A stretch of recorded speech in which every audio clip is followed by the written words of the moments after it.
Attention le café. Et voilà, mon cher frère. Comment ça va ce matin? Super. J'avais l'idée de faire une interview sur l'intégrité, le concept d'intégrité. Est-ce que tu veux bien nous rappeler ce qui s'est passé récemment? Peut-être qui nous a donné l'idée de faire cette interview. Oui, bien sûr. J'habite dans un camping actuellement parce que j'avais besoin d'être proche de ma fille. Et c'était dans la forêt. Un camping très peu fréquenté, c'était super intéressant.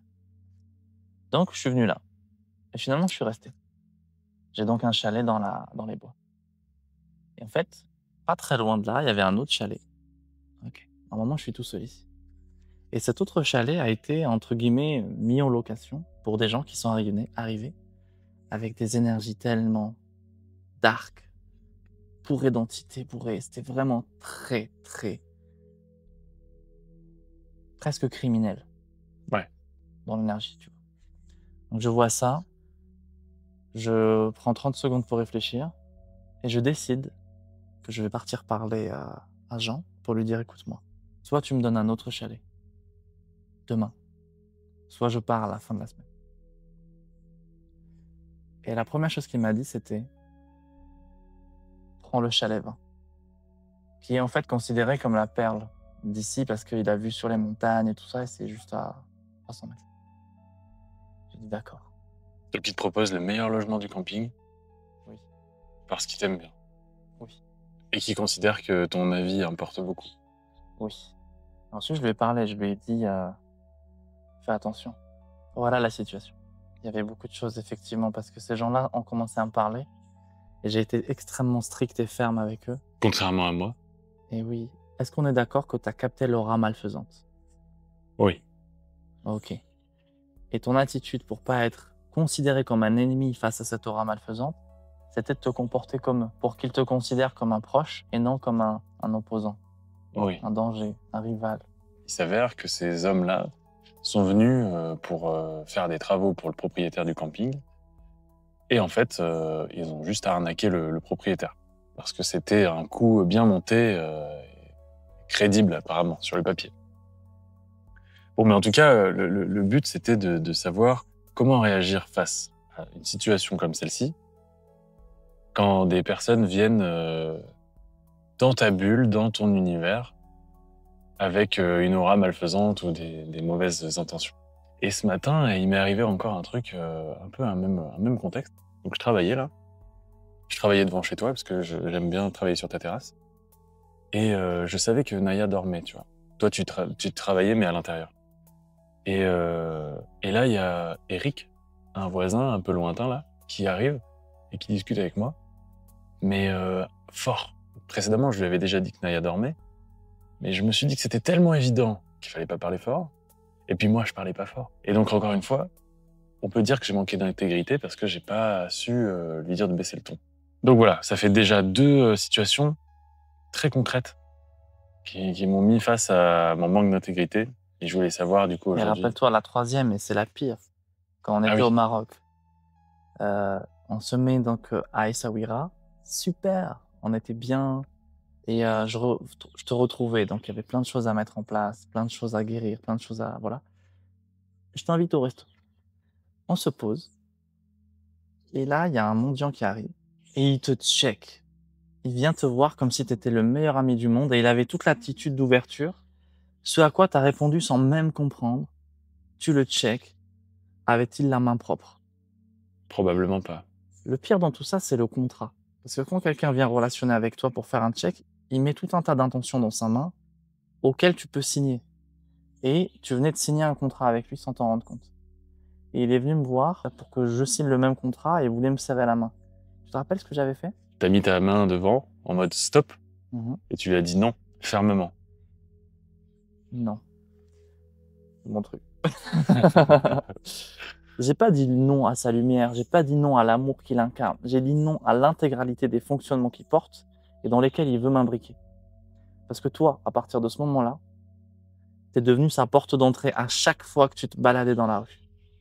Non seulement à lui, mais à toutes les personnes avec qui il est connecté avec ses magouilles.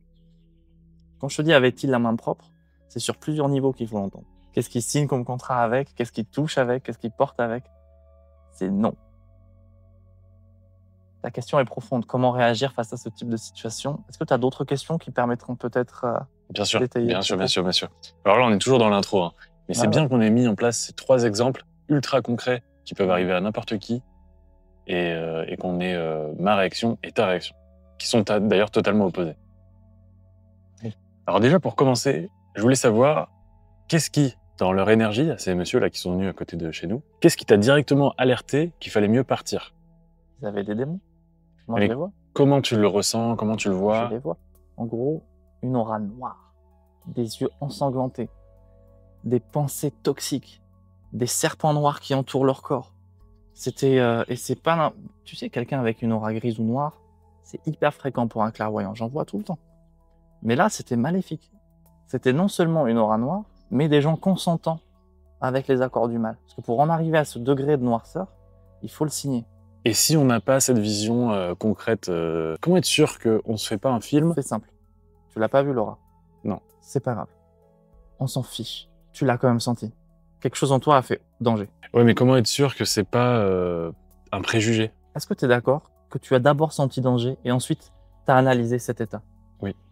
Faites-vous confiance, la famille. Même ma fille, elle est venue, bon après je la forme, elle est venue me dire, ils avaient une mauvaise énergie. Je suis pas rassuré. Tu le sens parce que tu détectes l'anomalie. Eux, ils portent des lames dans l'énergie. Ils portent des injonctions de soumission, de destruction. On le sent. C'est de la noirceur pure. C'était vraiment sale. Est-ce que c'est un préjugé? On s'en fout. C'est ce que tu vois, non? Tes yeux ne te trompent pas. C'est ensuite qu'on se raconte une histoire par-dessus ce qu'on voit et on arrête d'être clairvoyant. À ce moment précis où ils sont arrivés, tu les as vus de la même manière que si une biche s'était présentée devant toi. C'est-à-dire que tu étais complètement dans l'instant présent, les yeux écarquillés et sans aucune pensée. Tu savais. Règle de base. Si tu détectes une aura malfaisante, fuis. Ok. À moins que tu sois surpuissant, parce que là, c'est encore d'autres séquences où tu peux soumettre cette aura à ta volonté divine. Mais dans ce type de personne-là, non. Donc là, la solution, c'était d'aller voir Jean, le propriétaire du camping. Vous avez une super relation tous les deux, Ouais. de confiance, et de lui demander de changer d'endroit. Et moi, je t'ai dit, mais pourquoi, en quoi c'est le dharma de partir alors qu'on était là avant eux? Pour éviter la guerre. Parce que ces gens-là, je le savais qu'ils ont déjà planté des gens au couteau. Ouais. Et moi, je suis père de famille. Donc, je suis allé les voir après avoir parlé à Jean. Ils avaient alcool, cigarettes et choses. Et je leur ai dit ah, je vois que vous fumez et que vous buvez. C'est mon passé, vous savez. Être inclusif. Étant donné que j'en reviens, je veux pas du tout y retourner. Je vais me préserver. Et donc, je vais aller au chalet juste à côté. Ne le prenez pas pour vous. C'est pour moi que je fais ça. Soyez les bienvenus. Et puis, bonne continuation. Vous me verrez pas trop, je travaille tôt le matin, je suis pas là l'après-midi. Donc, la paix avant tout. Toujours. Oui, parce que toi, tu disais pourquoi c'est à nous de partir et tu étais prêt à demander à Jean qu'eux, ils les mettent ailleurs. Dans l'idée, tu aurais proposé que ce soit à eux de partir. Ça me semblait plus juste, tu vois.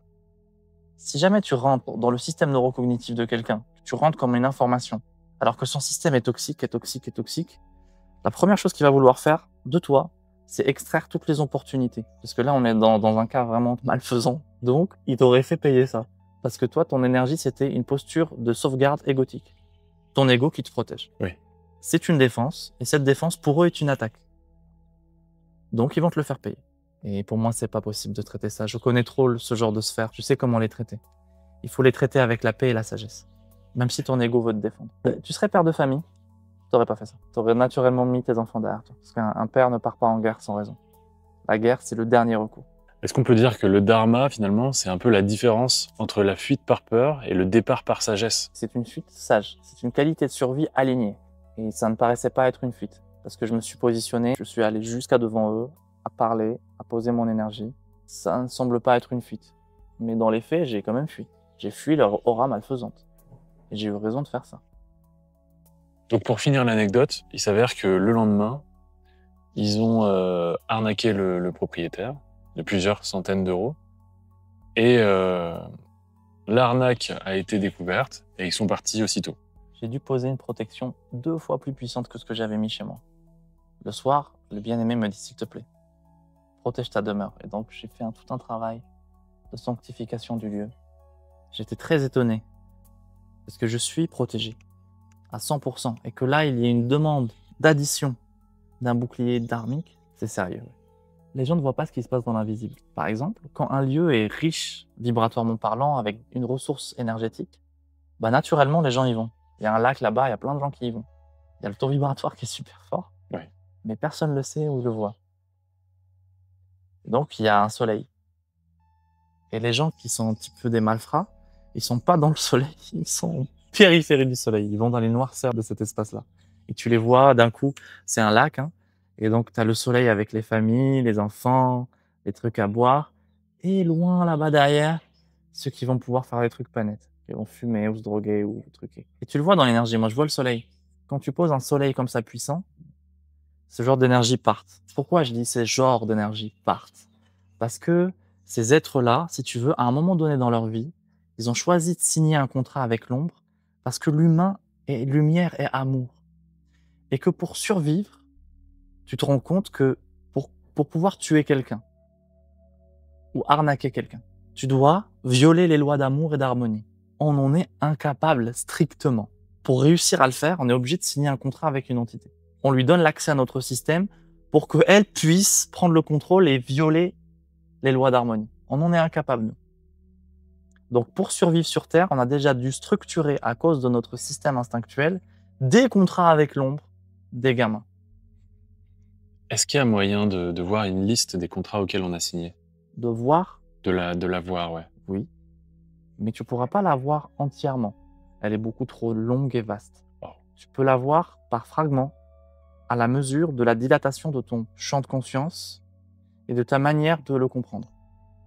En gros, ton taux de conscience grandit en respectant ta géométrie de pensée. Tu peux percevoir plus grand si ce que tu perçois peut être rationalisé. Sinon, tu as des compensations psychiatriques. Aucune expérience spirituelle voulue par le divin ne te fera dilater ton champ de conscience sans raison. C'est pas possible. Ceux qui te disent ça sont mal informés. C'est des ignorants. D'accord. Et en plus, qui font peur. Est-ce que tu penses qu'il te reste des contrats de part d'ombre? Non. Tu les as... Fini. Ok. Je les ai finis en juin dernier. Ça correspondait au tome 28 de mes livres, l'étape de sanctification. Après avoir traversé l'enfer et choisi Dieu. Un jour, une personne est venue en soins et elle disait « Les médecins ne savent pas ce que j'ai. Je souffre, les médicaments ne me font rien. » Son témoignage est filmé. C'est un live parmi les 100 heures de live qu'il y a sur ma chaîne YouTube. En fait, elle était dans les enfers. Une partie d'elle était enchaînée, souffrante. Et ses cellules traduisaient ses contrats, tout simplement. Ces cellules traduisaient ses souffrances. Donc les médecins, souvent, ils disent des mots dessus. Ils disent « Ouais, c'est une fibromyalgie. » Ils trouvent des mots, ils essayent, parce que les symptômes sont similaires. Mais oui, parce que le langage d'une cellule est quand même limité. Il est limité par un plus et un moins. Plaisir, plaisir, béatitude, paix, etc., etc., ou souffrance, souffrance, douleur, douleur, intensité de souffrance. Et soit j'ai mal, soit j'ai pas mal. Donc je l'ai libéré des enfers. Parce que j'ai été sanctifié, je pouvais y aller. Parce que sanctifié, je pouvais voir. Parce que je connaissais ce langage. J'y suis allé, je lui ai demandé de me remettre son fardeau pour qu'elle me donne la possibilité de réinscrire un autre code au sein de ses contrats de souffrance et d'appartenance à l'enfer. Elle m'a dit « Je te remets mon fardeau ». Donc mon regard a pu lire les chaînes et les défaire par le code du divin. Et elle disait « C'est incroyable, je n'ai plus mal, c'est un miracle ». On n'est pas encore dans le miracle. Ça, c'est encore la science du dharma. Une simple séquence de libération par la compréhension des fondamentaux sous-jacents.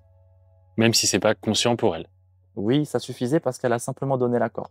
C'est comme si tu vas faire une randonnée, tu as besoin d'un guide. Quand tu vas dans une ville que tu connais pas, dans un pays que tu connais pas, tu peux lâcher. Et il te prend la main et il t'emmène. Et puis ensuite, quand tu connais la route, tu peux toi-même plus tard emmener des gens. La plupart des gens, par exemple, sont connectés aux enfers sans le savoir parce qu'ils ont donné un contrat de loyauté à l'humanité. Ils ont décidé d'être un avec l'humanité et par conséquent, ils ont décidé d'embrasser le corps de souffrance de l'humanité. Donc il y a des millions de malades qui ne sont pas malades, mais qui acceptent un fardeau de souffrance pour être avec les autres. Tu t'y attendais pas, hein? Si. Ah oui? Tu t'y attendais pas. Revenons à ces deux personnes qui sont venues à côté. Il y avait le hamac, du coup, qui était... on pourrait croire qu'il était libre au public, mais en fait, c'était le tien. C'est juste que tu avais récupéré deux bons arbres, voilà. Tu sais que hamac, tu l'écris dans un sens et tu l'écris exactement dans le sens inverse. Kama.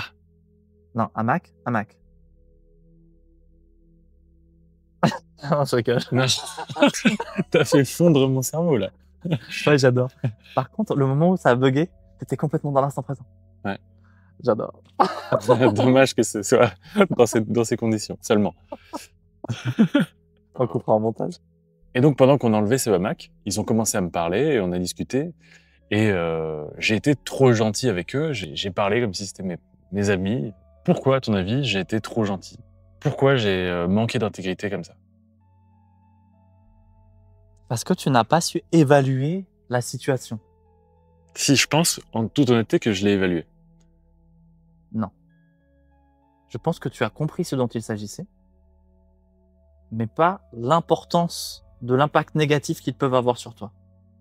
Ah non, ça, c'est sûr que je le voyais C'est ce pas. que j'appelle évaluer clairement la situation. D'accord, ah oui. Si tu captes que c'est pas quelqu'un de fréquentable strictement, tu t'en approches pas. Par exemple, tu considères qu'être gentil te protège ou t'est bénéfique par X ou Y. Oui. Alors que non.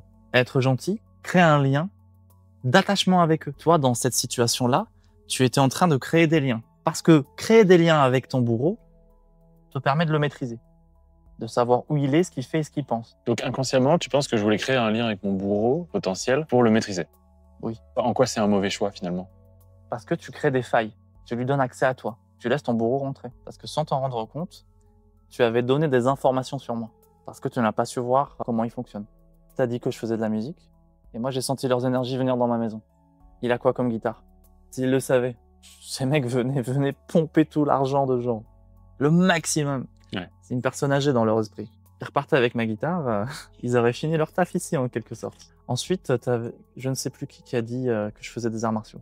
Ça aussi, c'est une information. Si jamais j'étais confronté à un combat direct, j'aurais montré que je ne sais pas me battre. Et donc lui, il m'aurait proposé un coup de poing de la rue et je l'aurais neutralisé.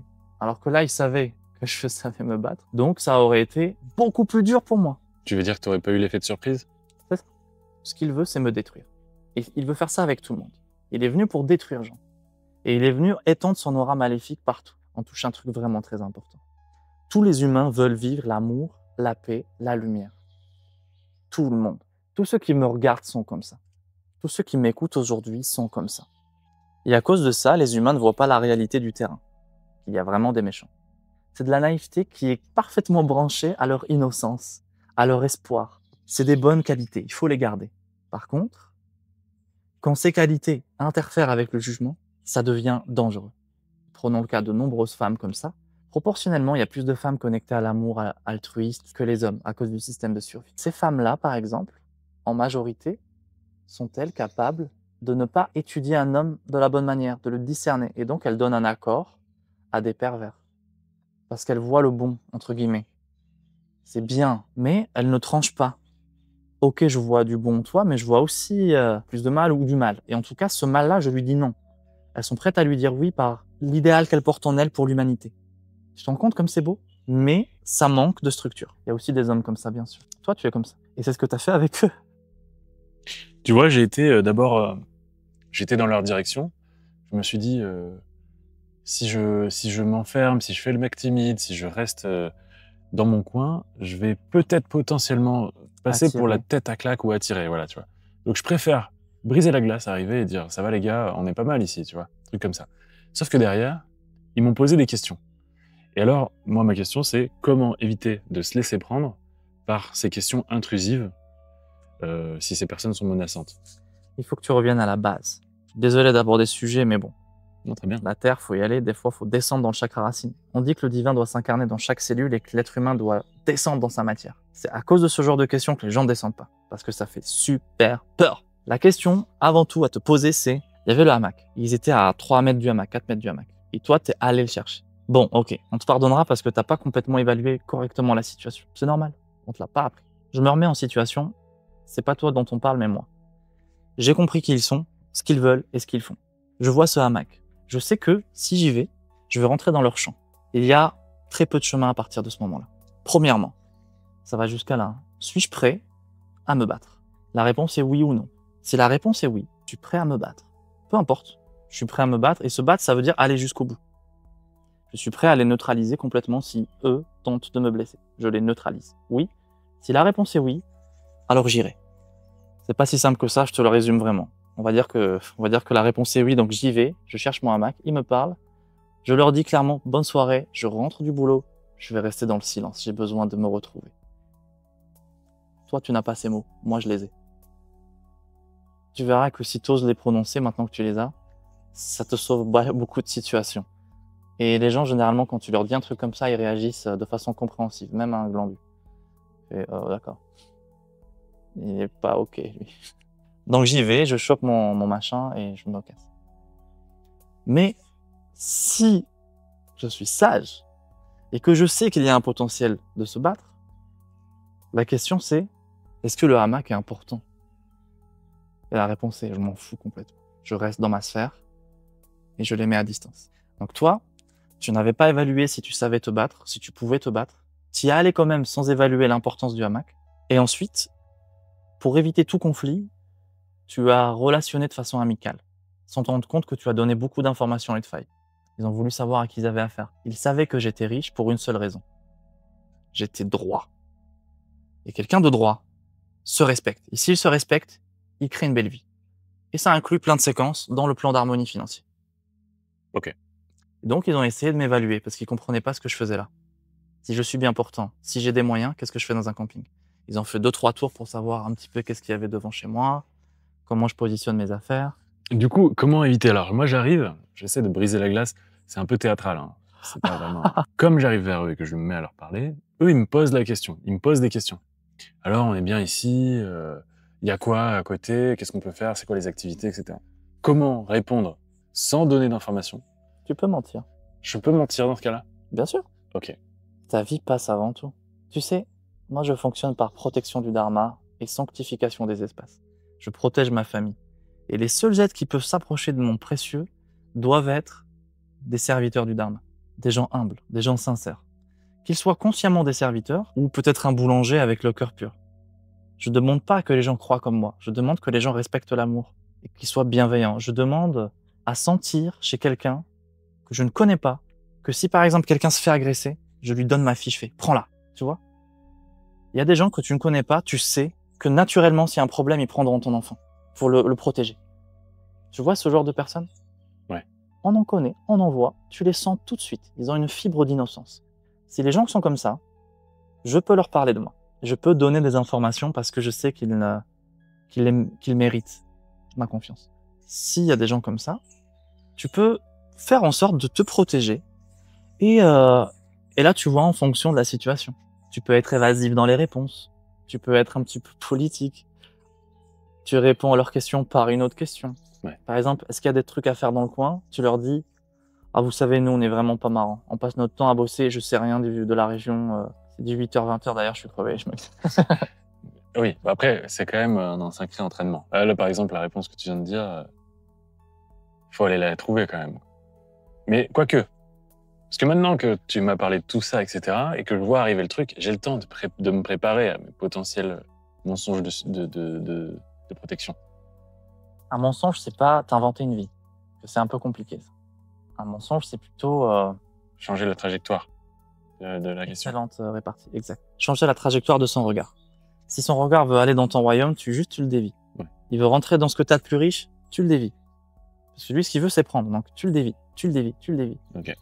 Tu sais très bien faire. À partir du moment où tu comprends comment te protéger. À partir du moment où tu sais qu'il faut pas qu'il rentre, tu auras une sorte d'intuition des mots. Tu vas garder ton axe, de le mettre ailleurs. Parfois, tu le vois pas venir. Par exemple, ce monsieur qui venait me checker au restaurant, ça va tellement vite. Et je me dis, si je le renvoie chier, j'ai un potentiel de me battre. Et moi, comme je sais pas me battre et que je suis assez peureux, je me dis, ok, je le check. Enfin, j'ai même pas le temps de me dire, ok, je le fais parce que... Tu réagis par survie. Je réagis par survie, totalement. Ouais, c'est normal. Par peur, mais vraiment, j'ai peur très vite, en fait. Tu vois. Tu dois protéger ton royaume. On parle de guerrier. Il faut structurer ton guerrier. T'es sur Terre avec un plan duel. Même les animaux s'entretuent. Je suis désolé de vous l'apprendre, la famille, hein, mais il faut faire des arts martiaux. Les arts martiaux, c'est pas pour la guerre, hein, c'est pour préserver la paix. La logique est simple. Si tu sais te battre, et que je sais me battre, et que tous les deux on le sait qu'on sait se battre, on sait au minimum, si tu es plus fort que moi, admettons que tu es beaucoup plus fort que moi, et tu sais que tu me tues au terme de cette équation, je te le dis crûment, dans ce combat, tu perdras au moins un œil et tes deux couilles. Et tu vas tout de suite le savoir. Tu me tues, mais à quel prix? Tu ne te battras pas. Parce que quand tu analyses vite fait, tu vas te dire, bon, quand même, je m'intéresse à ce qui reste en bas. Et un œil en moins, c'est très dangereux au final, parce que je pourrais rencontrer quelqu'un de plus fort, pour qui j'aurais besoin de mes 2 yeux. Et donc, si tu sais te battre et que je sais me battre, peu importe lequel est le plus fort, ça s'annule. L'objectif, c'est de préserver la paix. Donc cette peur disparaîtrait aussitôt qu'on fasse Non, tu auras toujours peur, même en sachant te battre. Tu transcenderas cette peur en 2 étapes seulement. On l'a vu dans le module Mindset, la vidéo 2, confiance en soi. Tu transcenderas cette peur qu'à partir du moment où ton cerveau reptilien, ton corps instinctuel et tout le code de survie s'unifient à ta part divine. Ou sinon, en acceptant le combat pour de vrai avec la conséquence de mort. Les gens se battent sans comprendre qu'il y a un enjeu de vie ou de mort derrière. Comme tu n'es pas unifié à ton système, tu mets une brume sur la réalité même de la mort, comme tout le monde. J'ai rarement rencontré quelqu'un de conscient de ça, de ce facteur mort, qui doit protéger sa vie. Les gens protègent leur vie inconsciemment, grâce au système de survie. Tu mets la main sur le feu, elle part toute seule. Tu sens quelqu'un de négatif, tu vas à gauche. Mais c'est pas consciemment, je comprends ce qu'il fait, qu'est-ce qu'il dit, qu'est-ce qu'il fait, c'est quoi son but, quelles sont mes chances, c'est quoi ses points faibles, depuis quand il est là, est-ce qu'il a mis son aura dans les parages, est-ce que c'est son territoire, ou ils sont pas conscients de tout ça, ils sont juste en mode hop hop, tu voles un enfant à la maman. Est-ce qu'elle te saute à la gorge? Directement. Est-ce qu'elle est prête à te tuer? Oui, je pense. Est-ce qu'elle le sait? Non. La plupart des mamans, c'est des gens gentils, tu vois. Arrache-leur leur fils et elles vont découvrir une partie d'elles qu'elles connaissent pas. De la protection primaire. Ton père. Tu l'aimes, j'ai vu comment tu l'aimes. Quelqu'un vient l'agresser. Tu lui casses le bras. Proportionnellement à l'amour que tu as pour lui. Même si tu dis que tu sais pas te battre. C'est ta famille. N'importe qui me regarde. Qu'est-ce qui prouve que je vais pas me pisser dessus, rester dans mon coin et m'en vouloir toute ma vie? Ça arrive, ça. Parce que tu protèges les gens que tu aimes. Tu peux réfléchir. Mais ce que je décris ici se passe dans un domaine qui n'est pas la réflexion, mais la réactivité pulsionnelle, instinctuelle, pure. Ça se produit. Il peut y avoir tout autant dans la réactivité une tétanie. C'est vrai. Pour qu'il y ait une tétanie, ton système doit être forgé dans la peur de mourir. Il doit être traumatisé. Prends une femme à qui tu enlèves ses enfants. Spontanément, tu vas pas me dire elle va être tétanisée. Tu vas plutôt imaginer qu'elle va sauter à la gorge du chevalier ou je ne sais quoi, même si elle sait qu'elle sera dégagée d'un bras. Et elle va ressauter dessus autant de fois que possible jusqu'à ce qu'elle soit tuée. Tu trouves ça évident. Tu as vécu des expériences où tu as été heurté, mais c'est parce que tu as joué. Faut bien comprendre un truc. Les gens qui ont été agressés, ils ont été agressés, mais la plupart du temps, c'est du jeu. Dans la majorité du cas, c'est du jeu. C'est-à-dire que l'agresseur sait qu'il va pas aller jusqu'au bout. Il sait qu'il va un peu stresser l'autre, la victime. Il n'est pas dans la notion « je vais la tuer ». Ça, c'est des psychopathes. On parle pas des psychopathes, on parle d'agression. Statistiquement, les agresseurs que tu vois dans les quartiers chauds, dans les soirées, dans les villes un petit peu avant minuit ou après minuit, c'est des joueurs. Ils sont là à chamailler le système instinctuel. C'est comme un chat qui joue avec une souris dans l'idée. Ouais. Ils sont pas dans je vais le tuer parce qu'ils n'ont pas compris ça. Parce que s'ils sont dans je vais le tuer, ils ont conscience qu'ils peuvent mourir. Ces gens-là sont un petit peu dans l'ignorance de la mort. Ils sentent qu'ils peuvent agresser impunément parce qu'ils sont en groupe. Mais tu prends n'importe quel gars du GIGN, n'importe quel expert d'arts martiaux, n'importe quel militaire, n'importe quel gars qui connaît, il les prend à 4 ou à 5 ou 6. S'ils sont pas prêts à mourir, ils cassent tous. Faut bien comprendre ça, la famille, parce que la maîtrise du point de mort égale je passe à l'acte pour ma survie. Et s'ils sont 6 et qu'ils sont pas prêts à mourir, n'importe quel coup de poing est un bras cassé, s'il n'est pas décisif. Donc le nombre n'est pas un problème. C'est la vérité de l'instinct qui compte. Tu te rends bien compte que c'est un point extrêmement gravissime. C'est l'atteinte même de la vie, là, dont on parle. Et tu comprends bien que les gens qui en sont strictement conscients prient pour ne jamais arriver là. Tu te rends bien compte que pour moi, je prie de toute mon âme pour que cela n'arrive jamais. Mais t'es quand même prêt, t'as les ressources pour te défendre. J'ai les ressources pour me défendre à 100%. Ça m'est arrivé une fois, tu sais. Je quittais mon ex, ça se passait très très très mal. J'étais pas respecté, il y avait un truc qui n'allait pas. Et ensuite, il y avait un homme dans cette situation-là. Vu comment ça se passait, j'ai dit, ok, c'est la fin.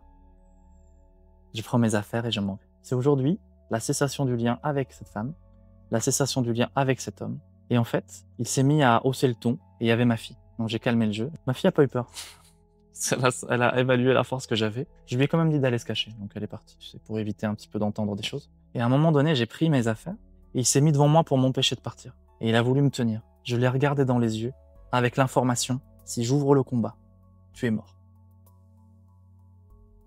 Il a vu, si tu veux, la compréhension que j'avais de la situation. Il a compris que s'il m'engage dans un défi, c'est gravissime et que je ne ferai pas semblant et qu'il sera neutralisé en 3 secondes. Et dans ce simple regard où il a connecté la pulsion de mort, et en une fraction de seconde, il m'a lâché et il a reculé. Parce qu'il était en train de jouer, tu sais. Je joue à m'interposer, à faire le gamin. C'était un jeu. Et tout ça, c'était pas conscient. Il n'a pas capté consciemment l'état de mort. J'ai parlé à son instinct. Et tout son instinct a reculé en arrière, tu vois. En fait, si l'humain comprend l'état de mort, un ennemi plus fort que toi, il sait que il te bat, mais au final, il y perd tellement. Et c'est définitif. Tu perds un œil ou 2 testicules, c'est mort. Ouais. C'est fini. Tu t'es handicapé et voilà. Ensuite, dans une logique de la loi du plus fort, tu n'es plus du tout capable. Ouais. Donc, le combat ne démarre pas. Là, on parle d'humanité sous-évoluée, ou plutôt primitive. On est vraiment dans le pur reptilien, le pur combat, le pur pulsionnel. Je comprends qu'il peut être la mort pour moi, et l'autre comprend que l'autre est la mort pour lui. Les deux comprennent cette même phrase. C'est la mort qui se regarde. Alors les deux font. Parce que le système de survie positionne tout sauf ça. Donc pour survivre, tu dois maîtriser le regard de mort, l'intégrer dans sa fatalité, et simplement à la condition où tu l'acceptes, si tu t'engages dans une voie de survie comme un combat, parce que tu acceptes 100% de mourir et que tu refuses à 100% de mourir, que tu déclencheras ton plein pouvoir de défense. Et là encore, on parle d'une survie primitive. On n'est pas dans la survie des hauts plans de lumière. On est juste dans la basique du corps qui doit être compris. Et tout le monde fuit ce regard-là, parce que c'est la mort, et qui sont paramétrés pour ne pas le voir en face. Par exemple, la plupart des gens, et là c'est complètement inconscient, c'est pas normal, ils prennent leur téléphone et ils regardent leur téléphone. Ce n'est pas un comportement de survie normal. Un animal, quand il regarde un autre animal qui lui fait peur, il ne le quitte pas des yeux. Ouais. Est-ce que c'est grave tout ce que je dis? Oui. Parce que on est carrément connecté à la Terre là, et à la vérité de ce qui se passe sur le terrain. Des agresseurs, des violeurs, des prédateurs comme on a vu là, il y a 2 jours. Pourquoi on a ce réflexe de vouloir occulter à tout prix Parce la qu'on mort? croit que ça nous défend. À cause de l'esprit. L'esprit ne fonctionne pas de la même manière que le corps, même s'ils sont unifiés. Enfin, unifiés, pas chez tout le monde. Disons qu'ils sont en essence unifiés, mais par les pouvoirs de l'esprit, tu peux être loin de ton corps. Tu peux dilater ton esprit. L'idée, c'est de le concentrer dans la matière. L'esprit, dans l'une de ses dimensions, on a le monde du rêve. Tu sais, à cause du monde du rêve, un humain peut se poser la question « suis-je » Un animal ne se pose pas la question « suis-je » Ouais. Parce que comme l'humain peut rêver, il se demande s'il rêve sa propre vie. Parce que son esprit n'est pas connecté à la Terre. Et au moment où il revient à 100%, il identifie qu'il existe. Je suis bien réel dans cette dimension, ou dans ce niveau de réalité. Je suis cela qui est, et je souffre. C'est fondamentalement vrai parce que je répète l'expérience de la souffrance. Cela a mal. Je suis réel. Point barre. Les gens vont aller trop haut dans les sphères de philosophie alors qu'ils sont même pas là. Ouais. Et suis-je, être ou ne pas être, ce n'est pas notre objectif tout de suite. C'est une perte de temps. Tant que la Terre n'est pas unifiée dans la paix, dans l'amour, tant que tout le monde ne mange pas à sa faim, être ou ne pas être, dégage. On a d'autres problèmes.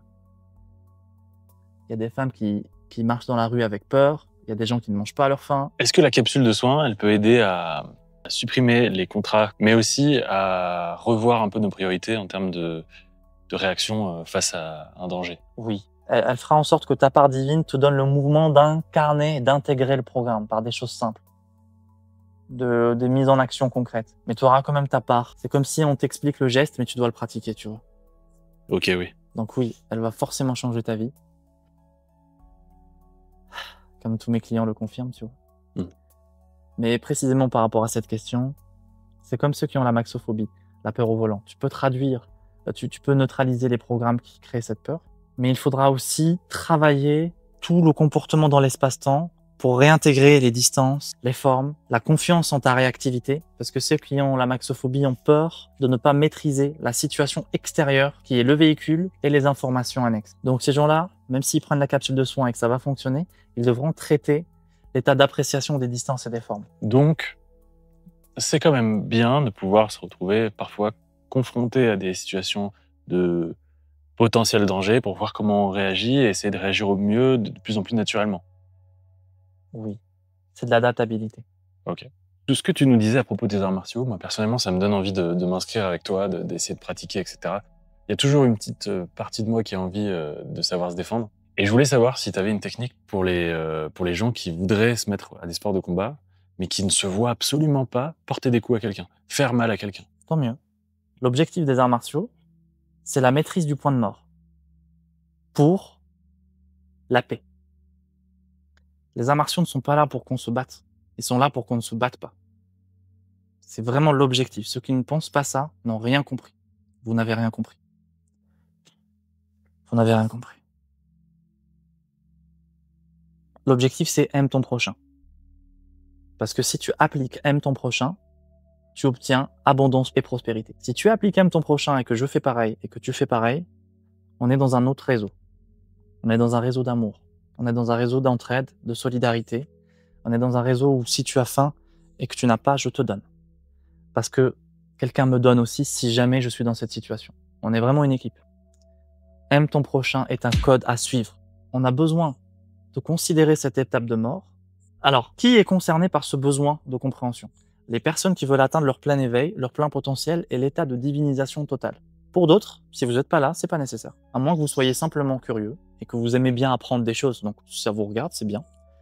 Mais qui est strictement concerné par ça, c'est les gens qui cherchent leur plein éveil. Parce que votre part divine doit diviniser votre corps instinctuel pour implanter un autre code de survie qui est l'immortalité, plus connaissance. Donc on devra bien sûr observer comment l'humain est structuré dans toutes les dimensions pour voir pourquoi le divin n'y est pas, comment le faire venir.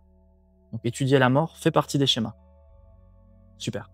Ce qui est important, c'est la notion de concrétude. Maintenant que vous le savez, on doit comprendre que maîtriser le combat est uniquement pour apporter la paix. Une fois que tu maîtrises les arts de la guerre et les arts de la mort, tu peux t'empêcher d'y aller. Par exemple, si quelqu'un t'attaque et que tu vois qu'il joue, c'est-à-dire qu'il n'est pas la mort incarnée pour toi, il ne le sait pas, il veut juste faire de l'impressivité avec ses bras et ses trucs comme la plupart des gens. Dans ce cas-là, il peut porter un coup et comme il n'a pas connecté la fréquence de mort, tu peux lui renvoyer la paix. Le maîtriser et le neutraliser sans porter de coup. C'est un objectif très appréciable. Un jour, quelqu'un est venu me chercher des embrouilles et je cherchais une rue, donc il y avait une fille à un arrêt de bus, il était 23h30, un truc comme ça, et je suis parti lui parler pour lui demander si elle connaissait la rue. Et elle s'est mise à me parler et à rire avec moi. C'était simple. J'avais un rendez-vous et j'allais y aller. Et là, il y a quelqu'un qui arrive et la première chose qu'il fait, c'est qu'il me pousse. En fait, c'était sa copine. Et il a cru bon de réagir en étant un mâle dominant, comme tout le monde, enfin la plupart des gens, quoi. Et je le regarde comme ça, et il voulait se battre. Et j'ai vu que j'avais pas le choix. Et j'ai regardé, j'ai fait. Bon, ok. Et j'ai sorti ma garde. Et quand il a vu ça, il a fait. Il a fait comme si d'un coup, J'ai un rendez-vous, moi aussi. il n'a rien vu et il est parti. Et là, j'ai été pris d'un enthousiasme fou. Et je suis parti le voir et je lui ai fait. Tu as réussi. Tu as évité le combat. C'est un message de Dieu. Ne l'oublie plus jamais. Il a dû te prendre pour un zinzin. Ouais, parce qu'en plus, je commençais à rire. Parce que pour moi, c'était dans mon axe spirituel. J'ai vu la concrétisation de quelqu'un qui refuse la guerre et la mort et tout ça. J'ai fait, tu as compris, c'est ça. Tu ne dois plus jamais te battre. Et ensuite, j'étais vraiment dans l'hilarité parce que moi, j'étais connecté au Saint-Esprit. Donc, je m'en foutais de tout. J'étais juste fantastique. Le combat a été évité, bravo à toi. J'ai dit, tu dois propager la même parole, tu dois dire à tout le monde d'arrêter de se battre. Tu es maintenant un exemple. Il a dit à sa copine, mais il est fou lui, il a commencé à flipper. Alors, qu'est-ce que tu dis à ces personnes qui n'oseraient pas porter de coups en s'inscrivant dans une salle d'arts martiaux, de combat, corps à corps, ou de self-défense? Qu'ils sont faibles. Non, je dis ça pour les énerver un peu. Ouais, je pense qu'il y a des gens, ils ont déjà accepté qu'ils sont faibles. Personne n'accepte la faiblesse. C'est structurellement impossible. Tu peux te faire croire que tu l'as accepté. Ah oui, oui. Mais ça n'a rien à voir. Personne n'accepte la faiblesse. Alors je le dis, t'es faible. Comme moi je l'ai été. L'objectif, c'est pas de détruire ou de tuer, c'est d'exprimer cette force avec un partenaire qui est conscient et sage, qui est capable de la rediriger et de t'aider à devenir plus fort, de t'aider à maîtriser, de t'aider à pratiquer. Ensuite, il va devoir faire la même chose avec un sac pour apprécier les impacts, pour se fortifier, pour se renforcer. Et puis, fais ça quelques années, 3 ans, 4 ans, 5 ans, et d'un coup, tu goûteras ta force, tu comprendras ta force. Et si c'est des gens gentils, ils comprendront que ils n'ont pas du tout envie de taper les autres. Et que malheureusement, s'ils n'ont pas le choix, ils connaissent leur force. Et généralement, ça dissuade. En fait, la plupart des gens ne veulent pas se battre. Même les méchants ne veulent pas se battre. S'ils font ça, c'est pour 2 raisons. 1, ils sont en groupe. Et 2, ils ont faim. Pour ça, on doit résoudre la faim pour tous, l'abondance pour tous, le bon enseignement pour tous. Aime ton prochain est un raccourci. Je le rappelle, maîtriser les arts martiaux, c'est pas pour se battre. C'est pour la connaissance de soi, la santé, l'énergie qui circule, la puissance, la détermination, la réussite, réussir à accomplir des choses. Quelqu'un qui se dépasse physiquement cultive un esprit qui peut transcender. Et donc, les difficultés, il les traverse. C'est pas pour la guerre, c'est pour la paix. Si on s'inscrit en salle, on peut retrouver des personnes qui sont pas forcément très bienveillantes en face de nous. Il me semble que tu allais mettre en place des cours d'arts martiaux. Ouais. Donc on pourra pratiquer seul à la maison. Oui. Les cours d'arts martiaux que je vais tourner, donc je vais aller en Guyane pour les tourner. Tout un tas de chemins que les gens vont pouvoir faire en autonomie depuis chez eux. Il y aura une séquence très globale, très profonde. Je vais proposer ce que j'ai reçu de Mahavatar Babaji. Des mouvements sanctifiants, des mouvements qui leur font du bien, des mouvements guérisseurs. Ils vont retrouver une santé, une joie d'être dans le corps, dans la matière. Ça va être richissime. Et quand j'en parlerai, je vais faire les bonnes vidéos, la bonne communication. Les gens verront avec le concret. Quand j'emmène les gens au Sahara avec moi, tous les matins, on fait des exercices dans le corps qui sont simples et qui changent la vie. À la fin des 7 jours, ils sont tous dans un soleil, ils vont se regarder en mode « Wow, qu'est-ce qui se passe ?» Tellement c'est puissant et simple. Ok. D'autres questions? Eh bien, on arrive à la fin de l'interview. Pour finir, je voulais savoir si tu devais retenir qu'un seul enseignement de toute cette expérience-là avec les voisins, lequel aimerais-tu transmettre à tous ceux qui te regardent aujourd'hui? Je peux pas.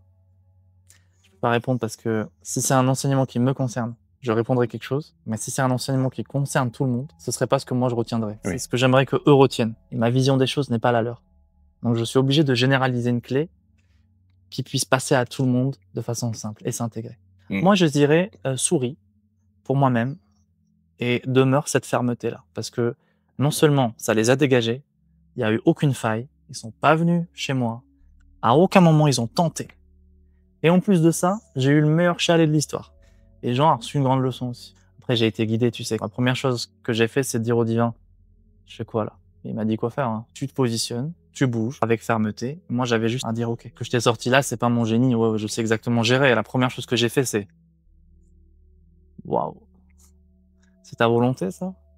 Ok. Je fais quoi? Tu fais ça. Ok. Sachant que ça aurait été sa volonté quoi qu'il arrive. Ou pas forcément.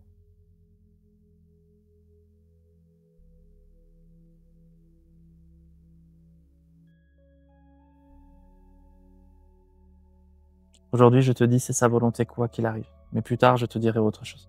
D'accord. Ça dépend peut-être du libre arbitre de chacun. Ça dépend du plan de conscience de ceux qui m'écoutent et de ce que je peux dire. D'accord. Pour l'instant, si je dis autre chose, je crée des séquences dans leur esprit d'infiltration, de parasitage, d'arrangement interne ou de justification à la souffrance. Non. Pour l'instant, c'est sa volonté quoi qu'il arrive. Merci beaucoup, cher maître Mahaguiri. Vous pouvez du coup commenter cette interview, vous abonner à cette chaîne et bientôt à prochaine interview sur les animaux. Vous pouvez retrouver le live du maître sur TikTok, sur Instagram parfois. Bientôt, on va arrêter sur TikTok et tout le monde sera redirigé sur la nouvelle chaîne sur YouTube. Donc, c'est Mahaguiri Family. Ça va devenir un rendez-vous important. Il y aura tous mes élèves un mercredi. À chaque mercredi. Ça sera tous les mercredis, en fait. À partir de 20h jusqu'à minuit, il y aura des soins. C'est mes élèves qui seront mis à l'honneur. Je suis en train de les former. On a déjà 5 ou 6 élèves qui ont fait leur premier miracle en 5 cours. Donc, ça fait 14 heures de formation seulement. Voilà, tous les mercredis, venez. Il va y avoir des milliers de personnes à ces rendez-vous-là. Donc, profitez d'être là dès le début. et vous recevrez les cadeaux. On a à cœur de vous chérir, des méditations gratuites, des livres offerts, parfois quelques formations, des réductions exclusives au sein de la Guérisphère, un accès à des méditations gratuites avec l'un de mes disciples. Vous allez adorer, c'est quelqu'un comme ça. Rejoignez la newsletter en vous rendant sur mon site ismaelguéry.com parce que là, vous avez les informations importantes qui sont données. Et vous pouvez retrouver le lien de la capsule de soins directement en description de cette vidéo. Profitez-en. Brice, Merci. à bientôt la famille! À très bientôt!